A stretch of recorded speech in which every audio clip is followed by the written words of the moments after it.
glaciers at the far back that are probably contributing to the water. What's down here, this is a straight up cliff on the other side of me here. So this is Eiffel Tower, the thing behind me over there. All right, now we just gotta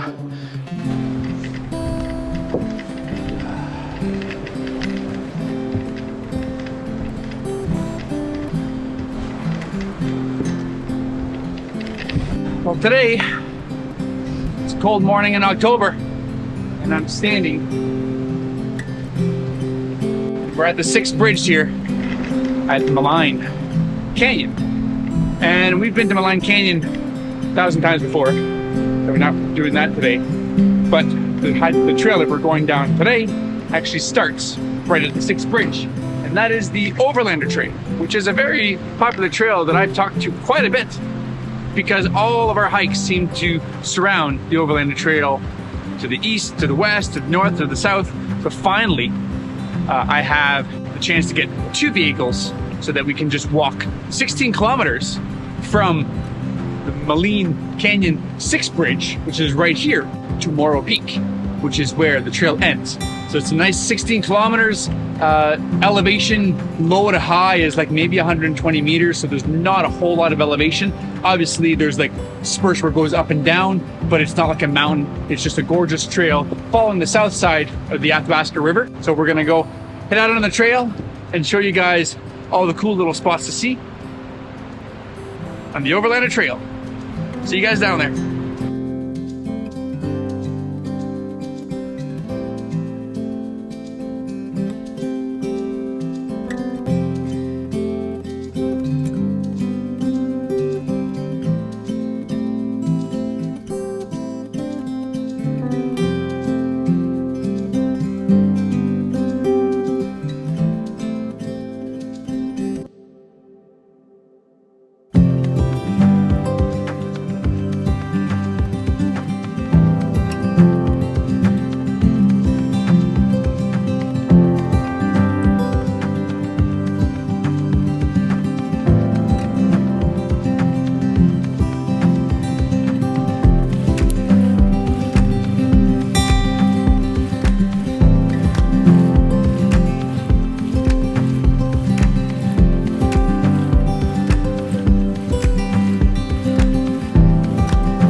We're about 6 kilometers into the hike, and the front portion of it, close to Maligne Canyon, has a lot more trees than you would expect, but there's still these cool little spots where you're kind of going up and down. There's a lot of big boulders in the forest with a lot of moss, and there's not a whole lot of openings. I think the openings kind of open up more at the far other end, closer to the Morro Peak side. On this side here, there's a nice little meadow that opens up, and you do have some gorgeous views of the Skyline range, and behind us here, breathtaking views. Up and quiet in here for sure. And if you look, you can see the Palisades. We're coming into an area where there's a little bit more plains, it's a little bit more open, and some gorgeous views for you guys to enjoy.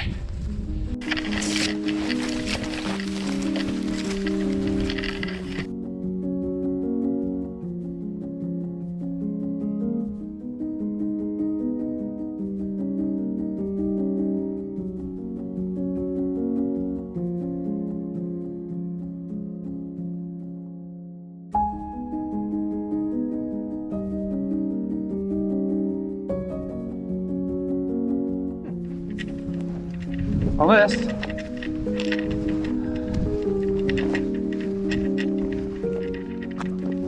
John Moberly's family's homestead, which is there's another sign here talking about them, how they lived here until 1909. But there's also another sign at the Athabasca day use area talking about this homestead.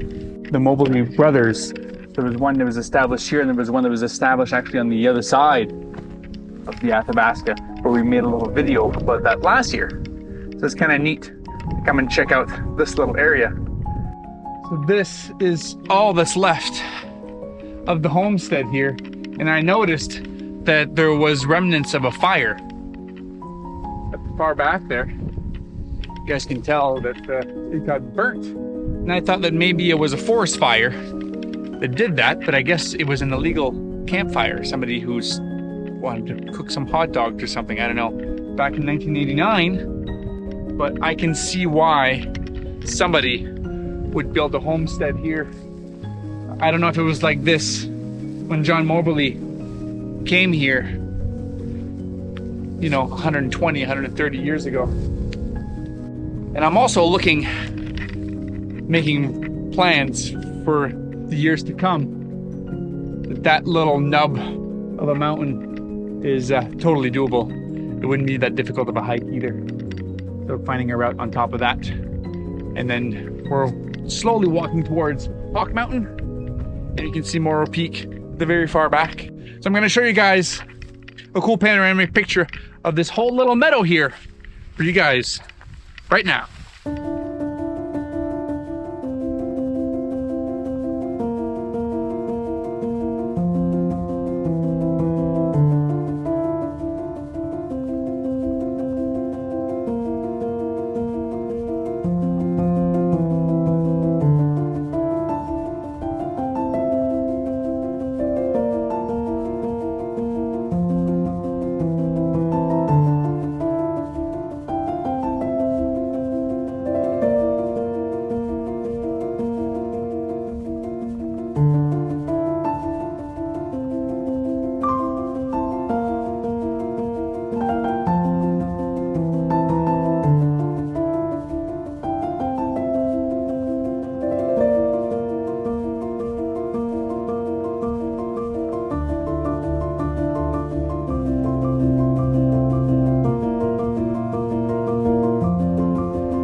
So we hit one spot on the Athabasca River that kind of turns inwards towards the trail, which forces upwards in elevation.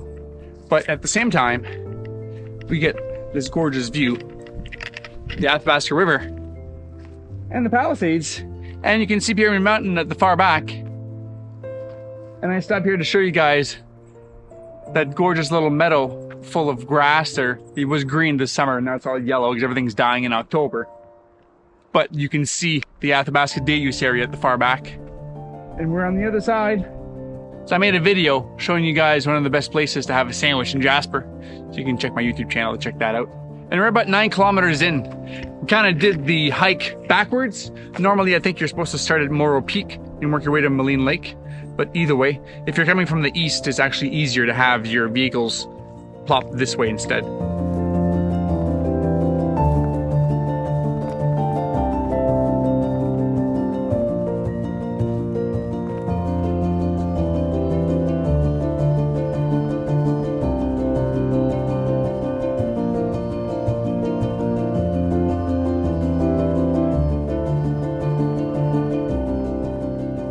So from Maligne Canyon, we are at the 10.5 kilometer mark. So it's probably about like 5 or 6 kilometers from the Morro Peak side. And on all trails, this is marked as the Great Lookout. That is a pretty good lookout. Can't complain about the views here. And you can walk down here and get a slightly better view. This is a gorgeous fall view of the Athabasca Valley here in Jasper National Park. That's crazy. You can see the airport all the way down. You can see the whole runway from here, really. Incredible view. So I would consider this as a great lookout.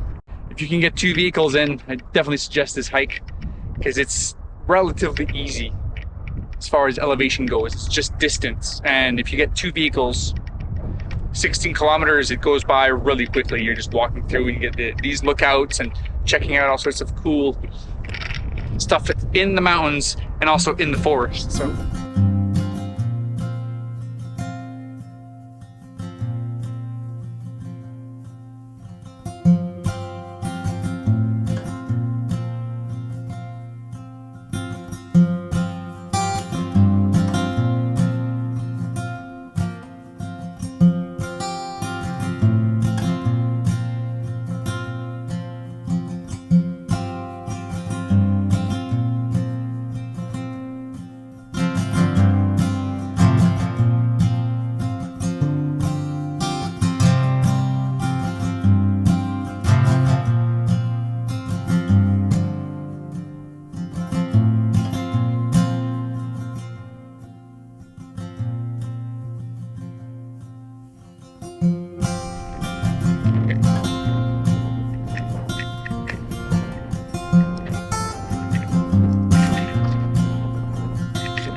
This, the end of the Overlander Trail. Get this gorgeous end view, the Athabasca Valley. And you can see the front forest palisades. Very, very far back, that big mountain back there, that's Mount Edith Cavell. It's a gorgeous area here. I've been here quite a few times, but it's kind of nice to do the whole trail all the way down. I did about 14.5 kilometers from Maligne Canyon all the way to here. And now from here you have another kilometer and a bit. You just go up and down this ridge and then go back to the road where we parked. An exciting trail for people to do on foot, or I even seen today, I think 4 of the people on the trail, and all of them were on mountain bikes. So that's another option for you guys if you want to do a mountain biking trail. We're in October 2022 here, and you can tell that's where the Chetabit fire started. As of this morning, there wasn't anything there, and now there's more fires kind of erupting. It's still burning. So this is going to be burning until the snow falls and actually puts everything out. So this, the Athabasca Valley, at the end of the Overlander Trail. I'm Eric Tremblay. These are my adventures. Peace out.